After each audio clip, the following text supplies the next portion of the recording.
চলো ছোট্ট বন্ধুরা, আমি তোমাদেরকে আজ একটা চালাক ছাগল আর বোকা বাঘের গল্প বলবো। অনেক অনেক দিন আগে এক বোকা বাঘিনী তার স্বামী বাঘের সাথে গুহার পাশে থাকতো। কি গো, সারাদিন পড়ে পড়ে ঘুমালে হবে? আমি পড়েছি এক জ্বালায় এই আলসে বাঘটাকে নিয়ে। সারাদিন শুধু ঘুমাতেই থাকে। আমরা কি না খেয়ে থাকবো? পেটে কি কাপড় বেঁধে রাখবো তোমার জন্য? দেখছি মা ঠিকই বলেছিল, এই আলসে বাঘটাকে বিয়ে করে আমার কপালে পড়লো। বাঘিনী, তুমি এত রাগ করো না। ও গিন্নি, শোনো না, আমি তোমার জন্য একটা হরিণ ধরে নিয়ে আসছি। হরিণ ধরে নিয়ে আসছি? আর নাটক করতে হবে না তোমাকে। পড়ে পড়ে সারাদিন শুধু ঘুমানো এক আলসে বাঘকে বিয়ে করেছি আমি। সেই কবে যে লাস্ট শিকারে গেছিল সেটা আমার মনেও পড়ে না। ও আমার গিন্নি, তুমি আর রাগ করো না। আমি যাচ্ছি, দেখো তোমার জন্য কেমন তাজা হরিণ আমি নিয়ে আসি জঙ্গল থেকে। তখন তুমি বলবে তোমার স্বামী আলসে না, জঙ্গলের রাজা। থাক থাক, তোমাকে আর হরিণ ধরে আনতে হবে না। যাও যাও, যা পাবে তাই নিয়ে আসো। বেশ কিছুদিন খাইনি, আমার পেটে খুব জ্বালা করছে। আমার পেটে তো ছুঁচো দৌড়াদৌড়ি করছে, আমি আর থাকতে পারছি না। যাও বলছি, এখনই যাও, আমার জন্য জঙ্গল থেকে খাবার নিয়ে আসো তুমি। জঙ্গলে অন্য বাঘদেরকে একটু দেখো, দেখে কিছু শেখো। তাদেরকে তো কিছু বলতে হয় না খাবারের কথা। আমার খুব ক্ষুধা পেয়েছে, মা ঠিকই বলেছিল, এই আলসাটাকে বিয়ে করে আমার কপাল পড়েছে। অন্য অন্য বাঘরা কত সুখে শান্তিতে আছে, আর আমি আছি জ্বালাতে। এই কথা শুনে বাঘ বেরিয়ে পড়লো তার গিন্নির জন্য হরিণ ধরে আনতে। আর সে যখন জঙ্গলের ভেতরে গেল, দেখলো একটা সুন্দর ছোট্ট কচি হরিণের ছানা ঘাস খাচ্ছে। সে মনে মনে ভাবলো, এই তো একটা তাজা হরিণ ছানা পেয়েছি। আজ আমার গিন্নি আমার উপর খুব খুশি হয়ে যাবে, আর আমাকে আর বলবে না আমি অলস। যাই, বেটাকে পেছন থেকে কপাত করে ধরে নিয়ে যায়। আমার গিন্নি আর আমি দুজন মিলে খুব মজা করে খাবো এই হরিণটার কাঁচা মাংস। তারপর বাঘ মামা হরিণ শিকার করে তার গিন্নির জন্যে মহা আনন্দে সেই হরিণটাকে গালে করে নিয়ে যেতে থাকলো তার গুহার দিকে। গুহায় নিয়ে সেই হরিণটাকে বলল, এই দেখো গিন্নি, তুমি তো হরিণের মাংস খেতে খুব ভালোবাসো, তাই তোমার জন্য হরিণের মাংস নিয়ে এসেছি। নাও নাও, এবার যত খুশি মনের আনন্দে খাও দেখি। হরিণের মাংস নিয়ে এসছি? নাও নাও, অনেক হয়েছে, আর বলতে হবে না। কতদিন পর নিয়ে এসছো সেটা বলো। আমার খুব খিদে পেয়েছে, আমি আর একটু সময় নষ্ট করতে পারবো না। নাও, খাওয়া শুরু করো। এত কথা বলো না, খাওয়ার সময় এত কথা আমার ভালো লাগে না বাপু। তারপর বাঘমামা আর বাঘমামি মিলে মনের আনন্দে সেই হরিণের মাংস খাওয়া শুরু করলো। সেই জঙ্গলে বাস করত একটা চালাক ছাগল।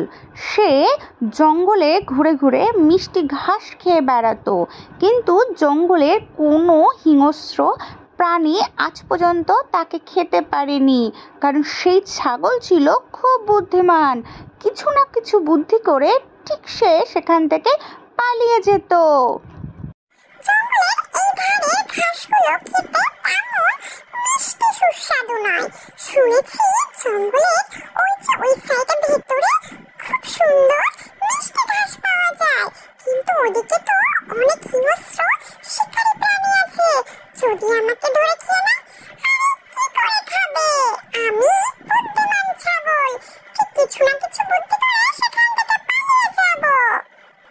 কি গো, তোমাকে কি নিমন্ত্রণ পত্র দিয়ে বলতে হবে? যাও গো যাও, শিকারে যাও। রোজ দিন এক কথা আমার বলতে ভাল লাগে না। যাও, এখনই জঙ্গল থেকে কিছু শিকার করে নিয়ে আসো। আমি ততক্ষণ একটু ঘুমিয়ে নি, আমার খুব খিদে পেয়েছে। যাও যাও বলছি, তাড়াতাড়ি যাও, আর তাড়াতাড়ি জঙ্গল থেকে শিকার করে নিয়ে আসো। আর সে বাঘ কোথাকার। দেখো, কোনো কিছুতে আমার গিন্নিকে আমি সুখী করতে পারি না। এই যে দুদিন আগেই একটা হরিণ এনে দিলাম, তবুও আমাকে আলসে বলে। যাই দেখি জঙ্গলের দিকে, কি আবার পাই খাওয়ার জন্য। যতই তুমি করে দাও, কখনো বলবে না যে আমার স্বামী আলসে না। এই তো বেটা, একটা ছাগল পেয়েছি। চল চল চল বলছি আমার সাথে এখনই, না হলে তোর ঘাড় মোটকে খাবো। আর শোন, তোর বেশ চেহারাটা নাদুস নুদুস আছে, শুনেছি তোর নাকি অনেক বুদ্ধি। আর বুদ্ধি করে তুই সবার কাছ থেকে পালিয়ে যাস। এবার আর তুই পালাতে পারবি না। চল, তোকে দেখে আমার গিন্নি খুব খুশি হয়ে যাবে। আমরা দুজন মিলে তোর কচি মাংস চিবিয়ে চিবিয়ে খাবো। আর জঙ্গলে অন্য অন্য পশুরা জানবে আমি বাঘ মামা কত শক্তিশালী। তোর মতো চালাক ছাগল ছানাকে এক গালে চিবিয়ে খেয়েছি।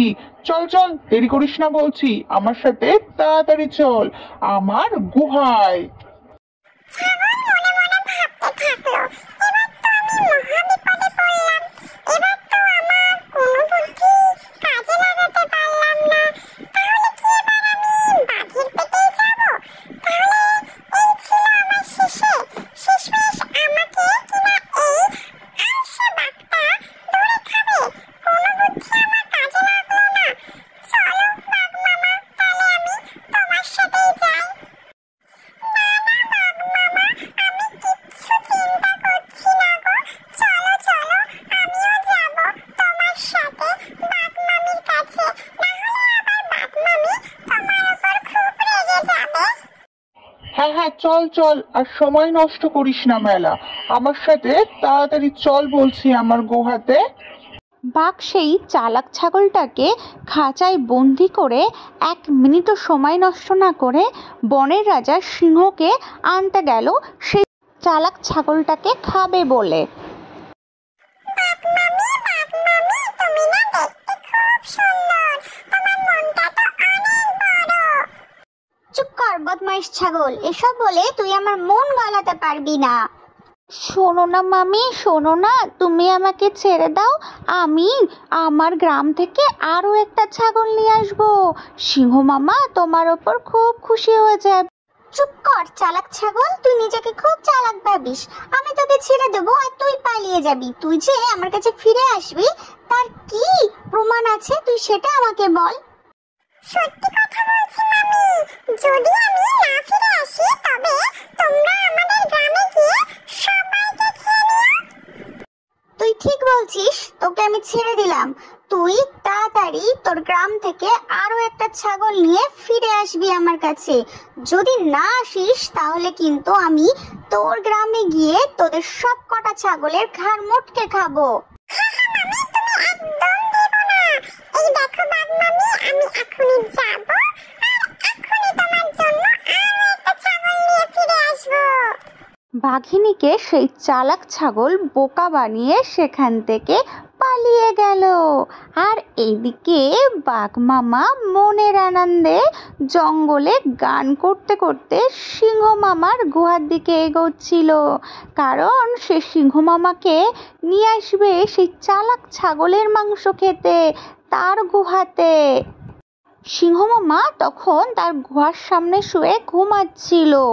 সেখানে বাঘ মামা হাজির হয়ে গেল আর সে সিংহ মামাকে জোরে জোরে ডাকাডাকি শুরু করলো। ও সিংহ ভাইয়া, ও সিংহ ভাইয়া, এই দিনের বেলা নাক ডেকে ঘুমাচ্ছ তুমি? আমার গিন্নি আমাকে আলসে বলে, তুমি তো তার থেকেও বড় আলসে। ওঠো বলছি, ও সিংহ মামা, আমার কথা তুমি শুনতে পাচ্ছ না? বাবা বাবা, এত ঘুম তোমার, তুমি তো মুখন্ন কেউ হার মানিয়ে দেবে। ওঠো বলছি, শোনো, তোমাকে আমি আমার বাড়ির নিমন্ত্রণ করতে এসেছি। এই কেড়ে এই অসময়ে আমার গুহার সামনে এসে আমার কাঁচা ঘুম ভাঙাচ্ছিস? কার এত বড় সাহস আমার ঘুম ভাঙাচ্ছিস? ও সিংহ ভাইয়া, রাগ করো না। আমি তোমাকে নিমন্ত্রণ করতে এসেছি আমার বাড়িতে যাওয়ার জন্য। কেন, তোর বাড়িতে কি আছে? কি হয়েছে তোর বাড়িতে যে আমি তোর বাড়ির নিমন্ত্রণ খেতে যাব? এত আনন্দের কিসের জন্য? শোনো শোনো সিংহ ভাইয়া, ওই চালাক ছাগলটাকে আমি আমার বাড়িতে খাঁচার ভিতরে আটকে রেখেছি। ওই চালাক শিয়ালকে আমি শিকার করেছি। তাই আমি ভাবলাম যে ওই ছাগলের মাংস আমি, তুমি আর আমার গিন্নি তিনজন মিলে মহা আনন্দে খাবো। তা বেশ তা বেশ, এই কথা, তুই ওই চালাক ছাগলটাকে শিকার করেছিস, ঠিক আছে, চল চল তিনজন মিলে মহানন্দে ওই চালাক ছাগলটার মাংস খাবো। ও নিজেকে খুব চালাক ভাবে। সিংহ মামা বাঘ মামার সঙ্গে বাঘ মামার গুহায় এলো, কিন্তু সেখানে কোনো ছাগল নেই। খাঁচা তো খালি পড়ে আছে। সিংহ মামা তো রেগে আগুন, কোথায় গেল সেই ছাগল? আর বাঘ মামাও তখন বাঘ মামিকে জিজ্ঞাসা করলো ছাগল কোথায়। বাঘ মামি বলল ছাগল গ্রামে গেছে আর একটা ছাগলকে ধরে আনতে। সিংহ মামা তো খুব রেগে গেল, আমার সাথে মজা হচ্ছে, আমি হলাম জঙ্গলের রাজা, আমাকে বাড়ি ডেকে নিয়ে এসে তোরা এইভাবে অপমান করলি, আমি ছাড়বো না তোদেরকে, এর শাস্তি তোদেরকে পেতে হবে। এই বলে সিংহ মামা সেখান থেকে চলে গেল।